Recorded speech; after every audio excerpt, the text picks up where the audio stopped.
Hey everyone, it's me again, Kiana, and welcome back to my channel. Today we are going to be doing my book review for Chain of Gold by Cassandra Clare. This is the first book in the Last Hours trilogy. This is the first, collector's edition, the hardback, that when you open it, it has the fan art of everyone on this. So for those who don't know how I do my book reviews, I do my favorite character, least favorite characters, rating, description, my personal review. But what I'm going to do now is what I liked and what I didn't really like about it, like get more in depth. So this book follows, you would have to read before this Inferno Device trilogy because it follows the children of those characters. So you need to read Inferno Device before you read this. This takes place in the Edwarian period of London, England, and we follow the children of Tessa and Will Herondale. They're two children, James and Lucy. We follow the children of Sophie and Gideon.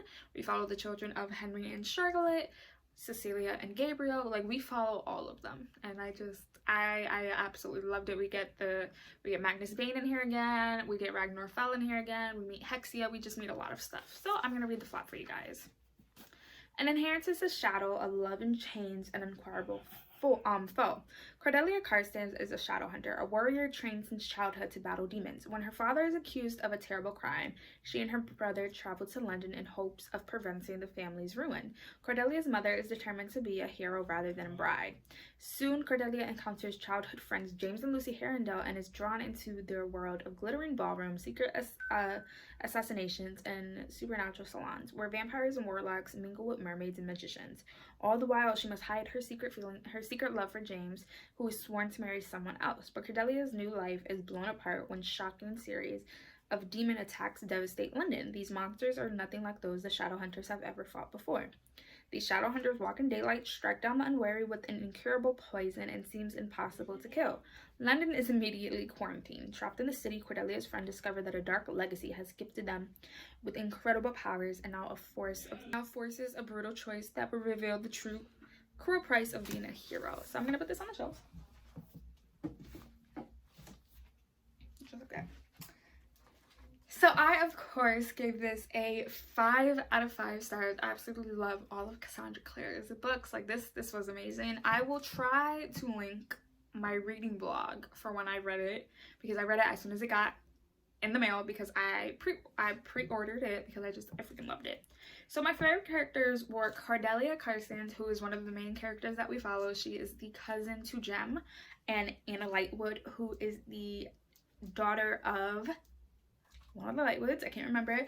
You do have to read both Ghost of the Shadow Hunter Market, The Bane Chronicles, and the Tales of the Shadow Hunter Academy. You need to read all short stories books. Like, you need to, because they're very, very important to what happens in this book.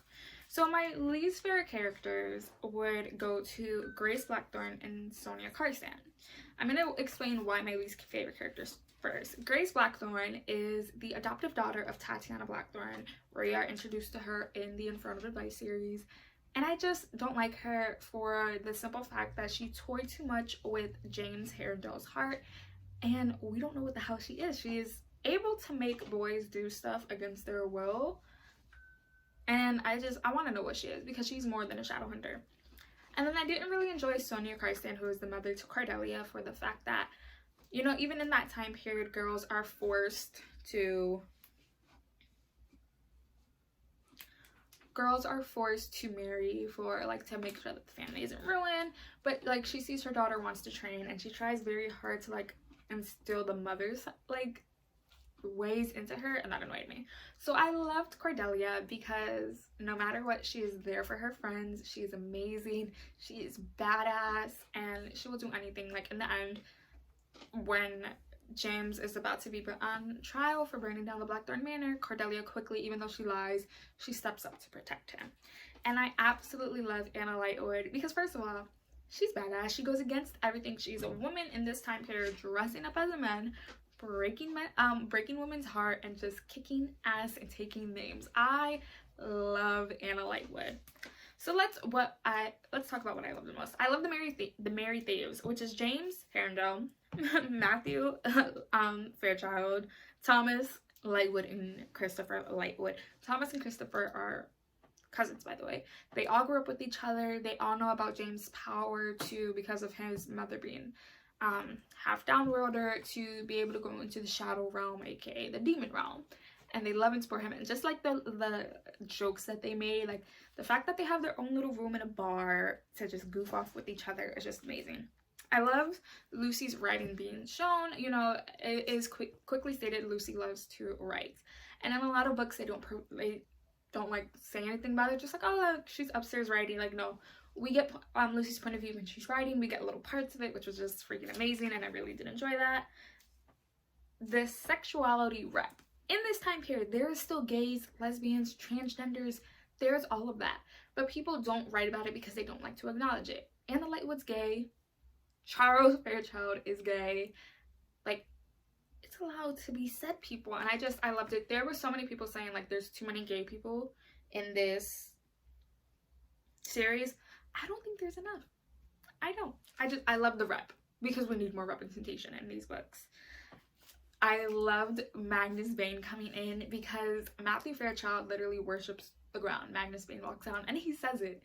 Absolutely loved it. And I love the friendship. They're all so close. They grew up together. Like, yes, they're considered family, but you know, sometimes you have those family members that is just like, yeah, we're family or whatever, but they're close. They have each other's back. That, it was amazing. What was okay? We finally figure out who Tessa's dad is, which was a big thing in the Infernal Device trilogy, because it's just like, where did she get this power to be able to shapeshift into somebody? We do find out who her dad is, and it does play a big role, but I don't know, it just didn't sit right with me.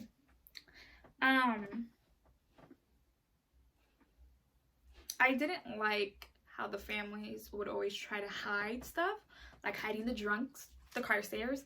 Cardelia's father is a drunk, and they played it off like he was sick, which I don't think it was right. I didn't like the repeat of the love triangle, because in a certain, I can't remember what freaking chapter it is, I need to look back, when Matthew sees James and Cordelia dancing, Magnus Bane goes up to him. It's towards the end. Magnus Bane goes up to him, and Matthew says that he wishes it was him dancing with Cordelia instead of James. We have a freaking another love triangle, and it pisses me off, because no. Hearing of the Otto Modens again, it pissed me off, just for the fact of, like, I remember rereading the Infernal Device trilogy, seeing how much, like, that messed up with people, and I was just like, we went through this, or we were over this, like, no, we do not need to hear this anymore, like, move on. This person is dead. There's no absolute way that these Otto Modens can be, like, brought up again. Like, no, like, stop talking about it. And then the trying to destroy shadow hunters all over again. I personally feel like that trope has been in literally every single one of her shadow hunter books.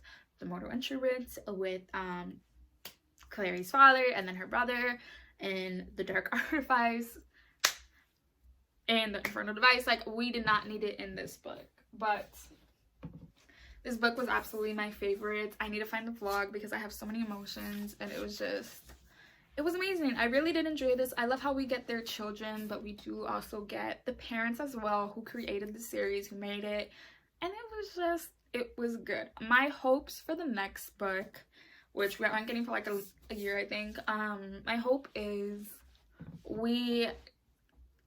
it's gonna be a time skip, I know that, but I hope we dive in more to Tessa's father and why he's doing what he's doing. We dive into Grace, of what she is, and we get more happy moments and sad, but you know, it is Cassandra Clare, and she's here to ruin our lives. So that is my review for Chain of Gold by Cassandra Clare. I absolutely freaking loved it, and now I'm in a Shadowhunter mood, so I want to review the Shadowhunter book.